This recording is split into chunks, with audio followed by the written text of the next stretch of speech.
guys, it's Nicole from the Physio crew and I am doing my Ask Nicole excuse me video, or I'm going to do 3 videos hopefully, unless my patient arrives early and then I'll have to shoot off. But yeah, so the one today was how do you help with back spasm. So I'm going to do just tell you 3 ways that you can use to treat back spasm.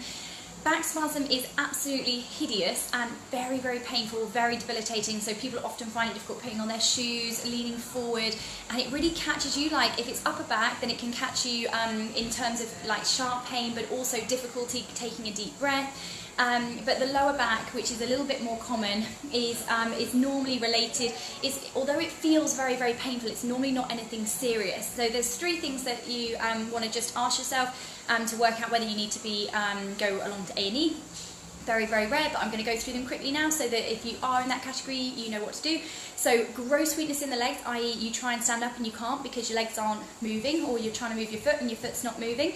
Pins and needles or numbness in both of your legs constantly at the same time, not on one leg, just in both legs. Any numbness or pins and needles in the saddle area, so in between the legs or the buttock area, and lastly, if you're having any incontinence. So if you're not getting any of those things, then the most likely thing is it's not related to that particular problem, which is called a recliner, and it's much more likely to be something like a back spasm, or if you're getting pins and needles and numbness in the leg, that may be a nerve irritation. So back spasm, normally what you're going to feel is sharp, intense pain in the back. Sometimes it will refer a little bit into the buttocks, but normally it won't go below the knee. And it can be very debilitating, as I said before. It can be sharp pain, it can be dull, but what we need to be doing is what the brain is doing, it's going into protection mode. So we have our fight or flight response, which is our automatic nervous system saying, oh my god, protect me, don't move, okay? And you see that all the time with people with back spasm. They're like rigid like this, they can't move. Whereas if you look at someone who's pain-free, they'll move almost like a monkey, like really, really loose, smooth movement, and that's what we're trying to get back to. So that's what we need to try and replicate. So 3 things to help reduce back spasm. Heat can be very, very effective, so hot water bottle wrapped in a tea towel, applied for about 20 minutes at a time. It can be quite painful sometimes if you kind of directly putting the heat on, and also it can burn your skin, so definitely don't do that. Always make sure it's wrapped in a tea towel, and then try and get moving in whatever way you can. So if it's painful to go forward, don't repetitively go forward really, really quickly over and over again. Try and break the movement pattern. So often flexion is the one that's restricted, so that's bending down to your toes. So if you're struggling with that, try and go left and right.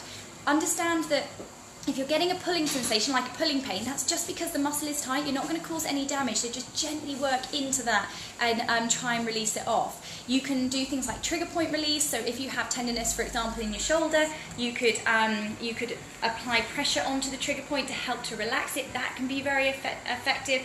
So the first thing you're going to do is you're going to look at, so the first thing you're going to do is you're going to look at the heat on the area, so you may apply that for 20 minutes at a time. If the pain is getting worse, obviously remove the heat. Sometimes if it's an inflammatory problem, it won't like heat. So if it's muscle and you put heat on it and it gets better, we know that it's probably going to be heat. If it's getting a bit irritated by the heat, just take it off, leave that one out. Second thing is we have to learn how to relax. We need to break the movement pattern, so don't repeatedly go into flexion in forward if that's what's causing the pain. Try side flexions, gently pushing into pain, but not excruciating. So let the brain adapt, because what you'll often find is if you do something quickly, the brain will give you sharp pain and say, stop, don't do that, I'm protecting you. But then you try again and you do it slowly and you can go a little bit further. And that's all about the protective mechanism of the brain. And lastly, it's about getting moving, so getting blood pumping into those muscles which are sore. So it could be as simple as squeezing your bottom muscles. It could be as simple, sorry, my phone keeps flashing up. It could be as simple as squeezing your bottom muscles. It could be as simple as doing some side flexions.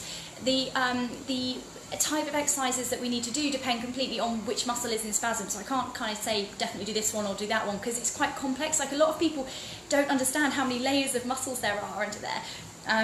in the back, but the one thing that I can say is the back is inherently strong. The chances of it being something nasty are very low. We obviously are diligent when we do our assessments. We check all of that. We check your reflexes, we check your dermatomes and myotomes, which is the skin sensation in the legs, the muscle strength in the legs. We do all of those tests to make sure that it's nothing serious, but most of the time it is simply muscle spasm, your brain being in protection mode and just stopping you moving. And once we can get you moving in a way that's comfortable, things improve very, very quickly. Not as quickly as people want. People obviously want, when they get a problem, they want it to be gone the next day. Bodies don't work like that. They take time to recover. But it may be the difference between you walking around not being able to put your shoes on for 6 weeks, whereas coming to a physio, we show you how to move, you might be able to get better a lot quicker and feel more comfortable, and at least feel like you've had a clear diagnosis. You know what you should be doing rather than just doing what you think might be it from Dr. Google. So anyway, I hope that's been really helpful for you. Please comment below if you have any questions regarding the back, and I'll do my next Ask Nicole in the next couple of minutes. Take care, bye bye.